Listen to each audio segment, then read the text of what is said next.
Antes de começar o vídeo, eu quero pedir a você que acompanha o Blog da Cidadania que se inscreva no nosso canal, curta e compartilhe os nossos vídeos, acione o sininho das notificações, que assim você nos ajuda a fazer o nosso trabalho. E vamos ao vídeo.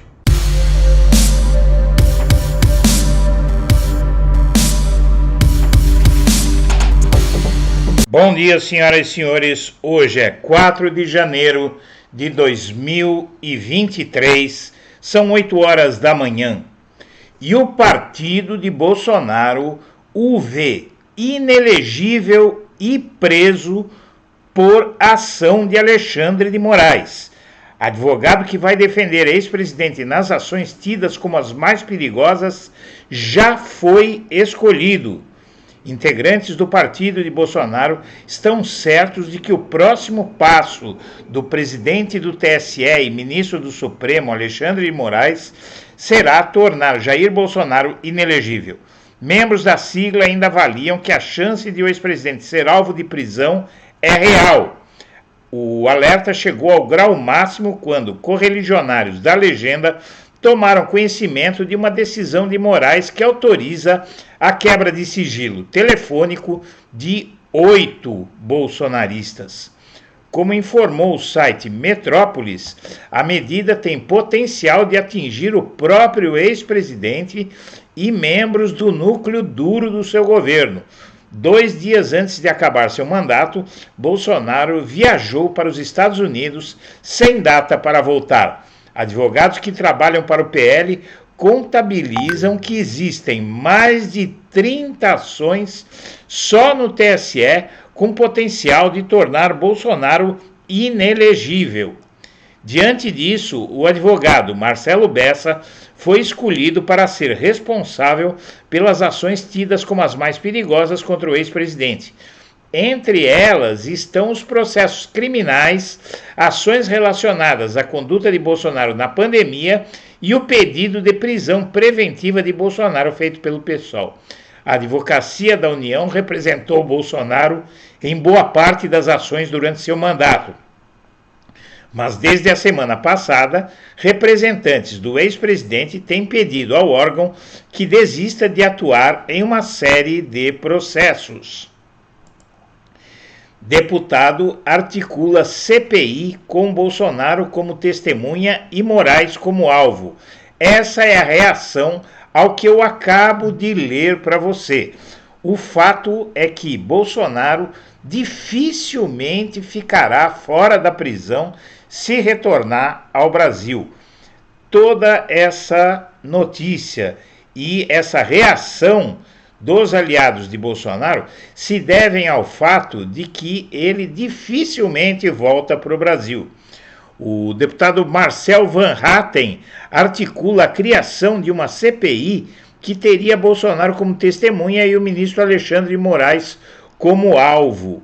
Esse deputado do Partido Novo, o partido que está morrendo a cada dia, coleta assinaturas para levar adiante CPI que teria Alexandre de Moraes como principal alvo. A ideia é que, como ponto de partida, seja a chamada CPI do abuso de autoridade. E se a moda pega, cada juiz que estiver ameaçando um criminoso no Brasil vai ser acusado de abuso de autoridade. Ouça supostas vítimas do judiciário. Nessa toada, Bolsonaro e empresários como Luciano Hang prestariam depoimento na condição de testemunhas. E a Advocacia Geral da União deixa a defesa de processos de Bolsonaro e de Valdo Assaí. A Advocacia Geral da União deixou a defesa de Bolsonaro em procedimentos nos quais ele é investigado e também na ação que envolve sua ex-secretária parlamentar na Câmara, Valderice Santos da Conceição, conhecida como Valdo Assaí, porque essa mulher recebia salário da Câmara dos Deputados para trabalhar no gabinete de Bolsonaro, mas não comparecia ao trabalho, ficava na rua vendendo açaí e você e eu pagando o salário dela. E Flávio Dino se torna superministro de Lula com ajuda de bolsonaristas. E qual é a ajuda? Na verdade é o seguinte, o que acontece com Flávio Dino? Ele mesmo antes de ser ministro, já era instado pelo menos a comentar e dizer que providências ele iria tomar contra as violências bolsonaristas. Vejam bem, o Flávio Dino, ele é hoje talvez o ministro mais importante do governo, nesse início de governo, porque o país está lidando com o golpismo e com as ameaças de violência bolsonaristas. Então, realmente, hoje, todas as atenções estão voltadas para as ações de Flávio Dino, que vai ter que ter muita cabeça para enfrentar tudo isso e tomar decisões corretas. E Lula articula inédita cúpula da Amazônia para esse semestre. A ideia é reunir os presidentes ou representantes dos 9 países cujos territórios fazem parte do bioma: Brasil, Bolívia, Peru, Equador, Colômbia, Venezuela, Guiana, Guiana Francesa e Suriname. Lula propôs a chefes de Estado do continente a realização de uma inédita cúpula da Amazônia ainda neste semestre. A sugestão foi feita por Lula nos encontros bilaterais realizados nos dias que sucederam a posse. Silvio Almeida, o novo ministro dos Direitos Humanos, revogará todo ato baseado no ódio e no preconceito.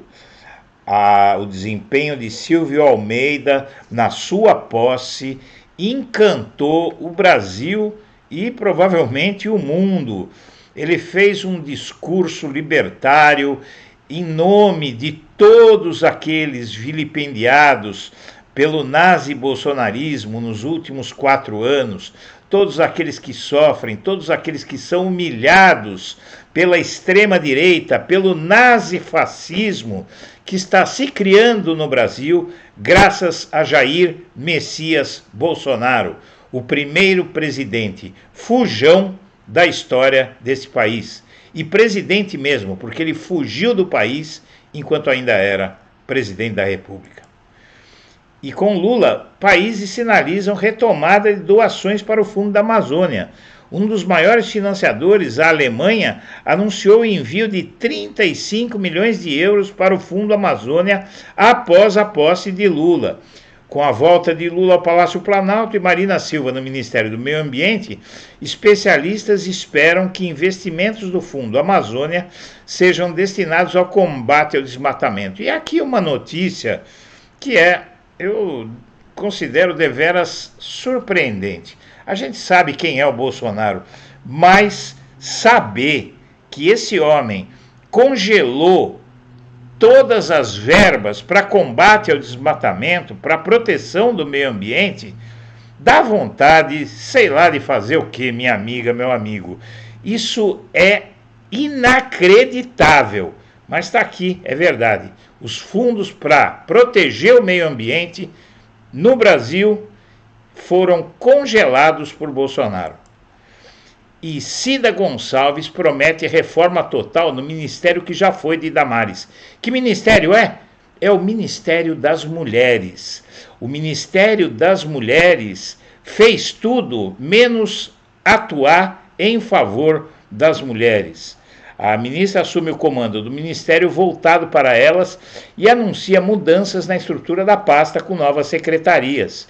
A especialista em gênero e violência contra a mulher, Cida Gonçalves, assumiu ontem o comando do Ministério das Mulheres. Em suas primeiras declarações como chefe da pasta, ela enfatizou que o órgão será de todas as mulheres, independentemente de terem votado ou não em Lula. E as primeiras ações do governo Lula para o setor armamentista, essa é boa. Veja só que loucura isso. O policial federal e associado ao Fórum Brasileiro de Segurança Pública, Roberto Shoa, explica novas regras e fala dos planos para controlar o acesso às armas de fogo. Agora você vai se surpreender, nem sei se você vai se surpreender, Cumprindo uma promessa de campanha, o presidente Luiz Inácio Lula da Silva assinou ainda no domingo um decreto com novas regras para o setor armamentista, com medidas para controlar o acesso a armas de fogo ampliado durante o governo Jair Bolsonaro. O recadastramento de armas compradas em 2019 e um maior controle sobre a emissão de autorizações a clubes de tiro, além de promessas de novas medidas, estão no radar das autoridades em Brasília. Especialistas notam que, nos últimos 4 anos, o número de armas em circulação aumentou de forma exponencial e há relatos, sabem do quê? De organizações criminosas utilizando brechas do sistema para comprar armamentos de forma legal. É isso que o Bolsonaro conseguiu fazer e é isso que esses psicopatas que o apoiam não conseguem enxergar. E, por fim, um dado que fala muito sobre o futebol hoje no Brasil. O futebol medíocre que o Brasil vem exibindo há anos encontra explicação ou talvez identificação nessa notícia: a ausência de craques brasileiros na despedida de Pelé, o maior jogador de futebol, no mínimo da história do país, mas reconhecidamente na história do mundo. Vejam só que esse futebol que nos faz passar tantas vergonhas, tantas vezes, de anos para cá, sobretudo desde o 7-1, não teve a hombridade, não teve a decência, não teve o respeito pelos brasileiros de render homenagem ao portento que foi Pelé. Agora dá para a gente entender o que está acontecendo com o nosso futebol. Minha amiga, meu amigo, eu agradeço a atenção e deixo o meu melhor abraço para todo mundo.